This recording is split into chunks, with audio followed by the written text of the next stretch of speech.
में जो है ना दब जाएं।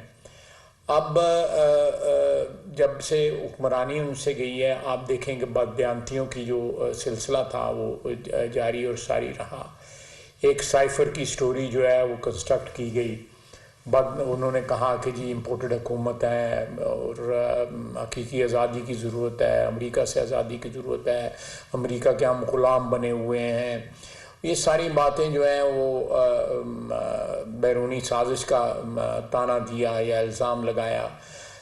उस इल्ज़ाम से भी जो है वो बैकआउट कर गए हैं और अब वो कहते हैं कि जी मुझे it's all over and it's behind me, यानी ये सारा कुछ ख़त्म हो गया और ये सारा कुछ गुज़र गया है और सारा कुछ ये माजी में है, मेरे पीछे है। तो ये इतना बड़ा पाकिस्तान का जो इज़्ज़त और वक़ार जो है हमारे वतन का, हम लोग कोई अंदरूनी तौर पे जो है वो कोई अच्छी सिचुएशन में नहीं है। इकोनॉमिक जो सिचुएशन हमारी, उस सिचुएशन के को जो है हमारी हालात वैसे ही ख़राब हैं अंदरूनी तौर पे भी, और उसकी वजह से हमारे बैरूनी जो है हालात भी जो है उस पर वो रिफ़्लेक्ट होता है। लेकिन इस शख्स ने जो है पूरी कोशिश की कि पाकिस्तान तबाह हो जाए, पाकिस्तान डिफ़ॉल्ट कर जाए, पाकिस्तान एक दिवालियापन के गड़े में गिर जाए जहाँ से वो निकल ना सके, ताकि उसकी हुक्मरानी वापस आ सके, या कम से कम जो हुक्मरानी उससे छिन गई है किसी और के पास ना रहे।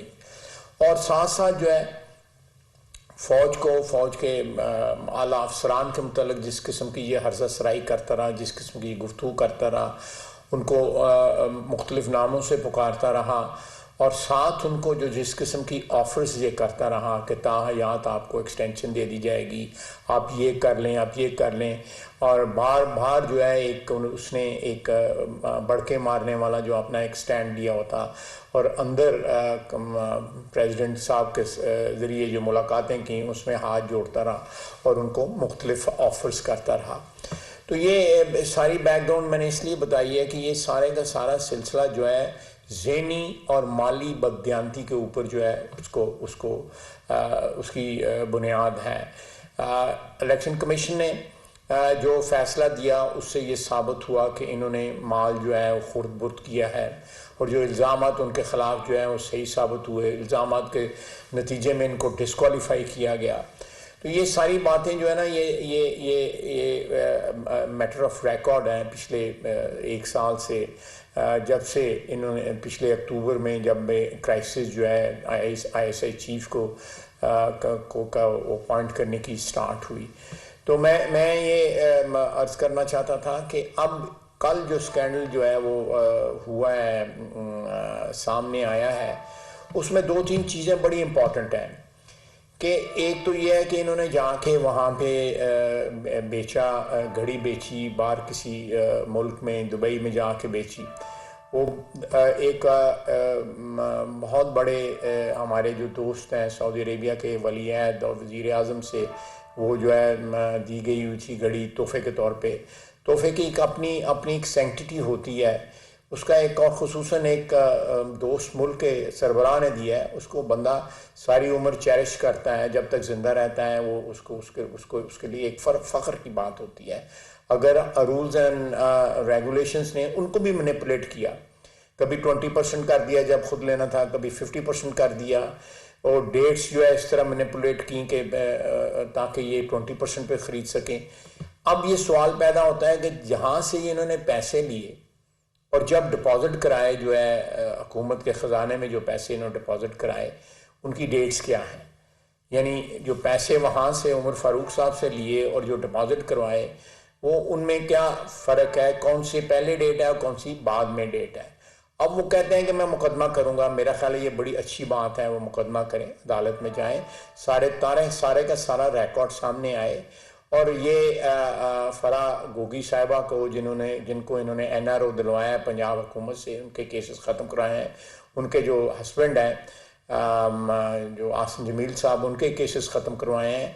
तो ये सारे मसले जो है ना सारे के सारे अदालत में आएंगे और फिर अदालत के सामने जो है सारा का सारा जो है वो एक चीज़ जो है वो इस्टेब्लिश हो जाएगी कि इनकी बदयांतियाँ क्या हैं।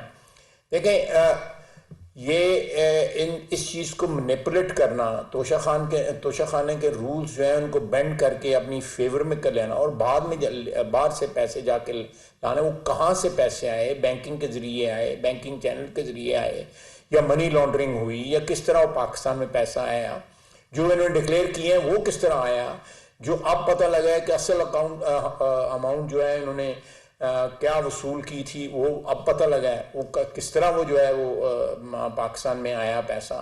और जो है जो लोग इस सारी सेल में इन्वॉल्व थे, they should be present in Pakistan, और वो पाकिस्तान में उनको आके जवाबदेह होना चाहिए।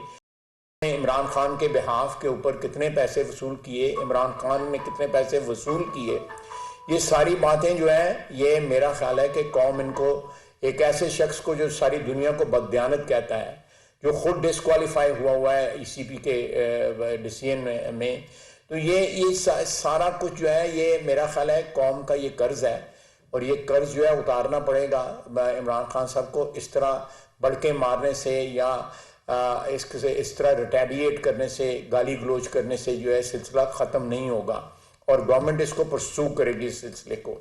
इन्होंने मियां नवाज शरीफ 10,000 दिरहम ना लेने के जुर्म में, एक ऐसा ट्रम्प टप जुर्म उन पर इल्ज़ाम लगाया गया, उनको डिस्क्वालीफाई किया, ताहयात डिस्क्वालीफाई किया, सज़ा दी गई, उनकी बेटी को सज़ा दी गई। इसी तरह जरदारी साहब को नैब में पकड़ा गया, उनकी हमशीरा को बैल में, इसने तमाम इखलाकी इकदार जो है वो क्रॉस की, अपनी जो एक जो बेस इंस्टिंक्ट्स होती हैं इंसान की, उसको सेटिस्फाई करने के लिए वो अब मौका आया है कि उसी पैमाने पे तो नहीं, हम नहीं डिमांड करेंगे, उसी पैमाने में जो कानून और कायदा है, जो आइन कहता है, उस पैमाने के ऊपर इनको जो है ना जांचा जाए, इनको परखा जाए। वो 10,000 दिरहम के ऊपर एक शख्स जो है 3 दफा वजीर आजम जो रह चुका है वो डिस्क्वालीफाई हो सकता है। तो इसने तो मिलियंस ऑफ डॉलर वसूल किए हैं और एक खातून के जरिए वसूल किए हैं। उस खातून के साथ क्या इनका ताल्लुक है, वो क्यों अलकादर ट्रस्ट के अंदर भी मेंबर हैं, क्यों वो जो है सुहावा की जो ज़मीन है उसके जो ट्रस्ट बना हुआ है उसके भी वो मेंबर हैं, वो क्यों बार बार उनका नाम जो आता है, क्यों पंजाब की सियासत में वो पहले भी बड़ी इन्फ्लुएंस थी, अब वो बाहर बैठ के जो है पंजाब की सियासत आज भी उससे मुस्तफीद हो रही है। तो ये सिलसिला जो है ना, झूठ की जो मैं एक और मिसाल दूंगा कि जो इन पे जो हमला हुआ है, कातलाना हमला जो हुआ है, वो पंजाब की सरहद में हुआ है। पंजाब में वो मुकदमा जो है दर्ज होना चाहिए था। FIR अगर परवेज इलाही नहीं दर्ज करता या इनकी मर्जी की FIR वहां पे दर्ज नहीं होती तो इसमें वफाकी हुकूमत का क्या कसूर है? वफाकी हुकूमत को गालियां देने की क्या जरूरत है? परवेज इलाही का गिरबान पकड़े, वो इनका लगाया हुआ वहां पे चीफ मिनिस्टर है, वहां पे पुलिस ऑफिसर जो हैं उनसे पूछा जाए वो मुल्ज़म आज तक अदालत में क्यों नहीं पेश हुआ। इस तरह के सारे जो हैं वो सारे के सारे जो बंदे जो हैं पकड़े गए हुए हैं, जो बंदे इस वक्त गिरफ्तार हैं, वो क्यों नहीं जो है अदालत में पेश किए जाते जो है। तो ये सारा सिलसिला जो है ये मैं समझता हूँ कि हम एक ऐसे मोड़ पे आके खड़े हो गए हैं कि इसके बिल्कुल एक क्लीन जुडिशियल प्रोसेस के ज़रिए, वो प्रोसेस नहीं जिससे मियां नवाज शरीफ को सज़ा दी गई थी, वो प्रोसेस नहीं जिससे मरियम नवाज को सज़ा दी गई थी, वो प्रोसेस नहीं जिससे बाकी लोग नैब में पकड़े गए थे, जो मनी लॉन्ड्रिंग के चार्जेस जो है अपोजिशन की, उस वक्त की अपोजिशन पे लगाए गए थे, वो देख लें, नैब के सवालात देखें, नैब की इंटेरोगेशन देख लें, नैब की जो है कैदें भुगती हम लोगों ने वो देख लें। और आज ये मनी लॉन्ड्रिंग जो है वो बिल्कुल क्लियर कट साबित हो रही है कि वहां पे कितने पैसे वसूल किए, यहाँ पे कितने पैसे यहाँ पे आए और किन चैनल्स के जरिए आए, वो डिक्लेयर कितने हुए, वो ECP में कितने डिक्लेयर हुए, जो इलेक्शन कमीशन के रिटर्न है उनमें कितने डिक्लेयर हुए, वो जो है इनकम टैक्स रिटर्न में कितने डिक्लेयर हुए, इनके असासों में जो इजाफा हुआ उससे कई गुना ज्यादा इजाफा हुआ है। जो इन्होंने डिक्लेयर किया हुआ है इजाफा जो है वो कम है। अगर घड़ी वाली ट्रांजैक्शन ही सिर्फ देख लिए, बाकी और पता नहीं कितनी ट्रांजैक्शन हुई हुई हैं। ये जो जमीन की बात करते हैं, फरोज वाला जमीन की बात, कभी वो जमीन किसी वक्त उसका स्टेटस जो है वो बेनामी होल्डर का था, और किसी वक्त उसका इनहेरिटेंस का हो जाता है, कभी उसका स्टेटस जो है सेल का स्टेटस हो जाता है। उस ज़मीन के स्टेटस जो है वो कई दफ़ा जो है कहाँ से आई वो ज़मीन, किस तरह इनके पास आई ज़मीन, किस तरह बिकी, 80 रजिस्ट्री जो है उसकी हुई टैक्स बचाने के लिए। ये सारे सवाल जो हैं इनका जवाब जो है इमरान खान को देना पड़ेगा। इमरान खान जो है अब अवॉइड नहीं कर सकता। इंशाअल्लाह ताला पाकिस्तान में आइन और कानून की हुक्मरानी है इस वक्त, एक सियासी कैदी नहीं है। इमरान खान के 3.5 साल के दौर में सियासतदान कैद रहे, थ्रू आउट कैद रहे। हमजा शहबाज शरीफ जो है 22 महीने कैद रहा, शहबाज शरीफ कैद रहा, नवाज शरीफ कैद रहा, मरियम नवाज कैद रही, यूसुफ अब्बास उनका भतीजा जो है मियां नवाज शरीफ का कैद रहा, आज चीमा कैद रहा, आसन इकबाल, शाहिद अब्बासी, आसिफ जरदारी साहब, शर्जील मेमन जरदारी साहब की हमशीरा। ये एक लंबी लिस्ट है जो लोग इनके दौर में कैद रहे। आज बताएं 8 महीने हो गए हमारी हुकूमत को आए हुए, एक शख्स जो है कैद नहीं है इस वक्त।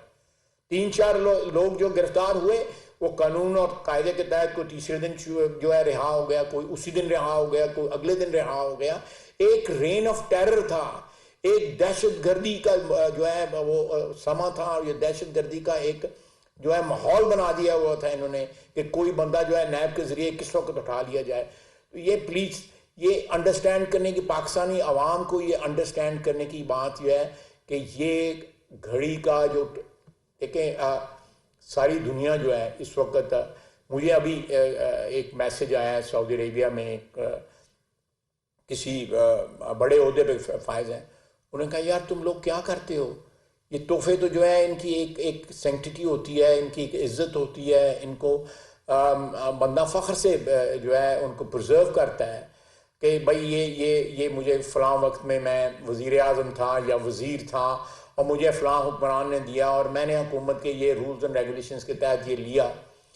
तोशाखाना की कमेटी की रिकमेंडेशंस जो हैं, मैं उस कमेटी का मुझे सरबराह बनाया गया वज़ीर आज़म साहब की तरफ से। उन्होंने रिकमेंडेशंस हमने आज से 1.5-2 महीने पहले भेज दी हुई हैं कि तोशाखाना के रूल्स जो हैं वो रेडिकली चेंज कर दिए जाएं।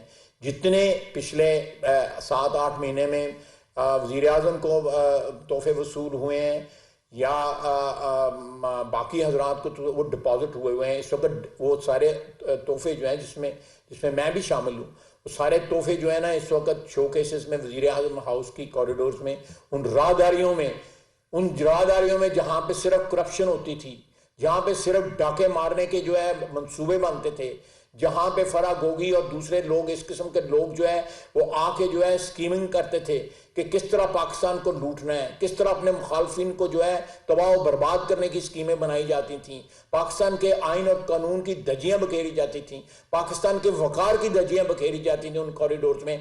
आज उन कॉरिडोर्स में तोशा खाना में वसूल हुए जो तोहफे हैं वो किसी भी मीडिया के लिए या किसी भी पब्लिक के लिए इस वक्त जो है पब्लिक व्यू में वहाँ पे आप शो केसेस में जाके दे सकते हैं।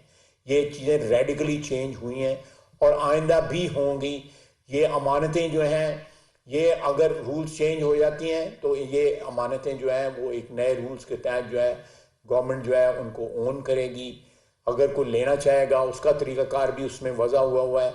तो ये सारा कुछ जो है मैं आपकी खिदमत से सिर्फ इसलिए अर्ज़ करना चाहता था कि ये घड़ी की जो ट्रांजैक्शन जो है इससे जो पाकिस्तान की इज़्ज़त और वक़ार को जो ज़ख्म पहुंची है, इसको जो है अपने अंजाम तक पहुंचना चाहिए और ये शख्स जवाब दे कि पैसे किस दिन वसूल हुए थे, हुकूमत के ख़जाने में किस दिन पे डिपॉजिट हुए थे, पैसे पाकिस्तान किस तरह ट्रांसफ़र हुए थे, बैंकिंग चैनल से ट्रांसफ़र हुए थे या किसी और तरीके से ट्रांसफ़र हुए थे, कितनी अमाउंट ट्रांसफ़र हुई थी, कितनी अमाउंट बाहर रिटेन की गई।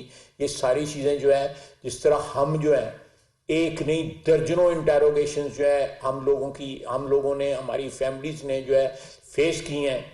Late Imran Khan face the same law and the same rules and regulation. ये जो हमारे जो है हम उनको बेंड नहीं करेंगे, हम उनको एक्सप्लॉइट नहीं करेंगे। हम चाहेंगे कि इंसाफ का वो सामना करे, क़वानीन का सामना करे, किसी हम पर्सनल वेंडेटा या सियासी मुखालफत की बिना पे उसका उसको हाउंड नहीं करेंगे, उसको विंडिक्टिव नहीं होंगे। मैं आपको ये बताना चाहता था कि ये चीज़ गवर्नमेंट की तरफ से, कोलिशन गवर्नमेंट की तरफ से इसका इजहार किया जा रहा है और हम जो है कानून और कायदे के तहत जो है इस मामले के अंजाम तक जो है इंशाअल्लाह ताला पहुँचेंगे। वज़ीर दिफा ख्वाजा आसिफ न्यूज़ कॉन्फ्रेंस कर रहे थे। उनका कहना था कि हमारे मौशी हालात इतने अच्छे नहीं हैं। इमरान खान के दौर में रिकॉर्ड करप्शन की गई। इमरान खान ने चाहा कि उनके दौर की करप्शन साजिशी बयानियों के शोर में दब जाए। इमरान खान ने मुल्क के वक़ार को ख़राब करने में कोई कसर नहीं छोड़ी। उनका ये भी कहना था कि लोगों की तवज्जो हटाने के बाद इमरान खान ने अपने बैरूनी साजिश वाले बयानिए से भी यू टर्न ले लिया। बैरूनी साजिश का इल्ज़ाम लगाया गया, अब पीछे हट गए। इमरान खान ने पाकिस्तान को दिवालिया करने की पूरी कोशिश की।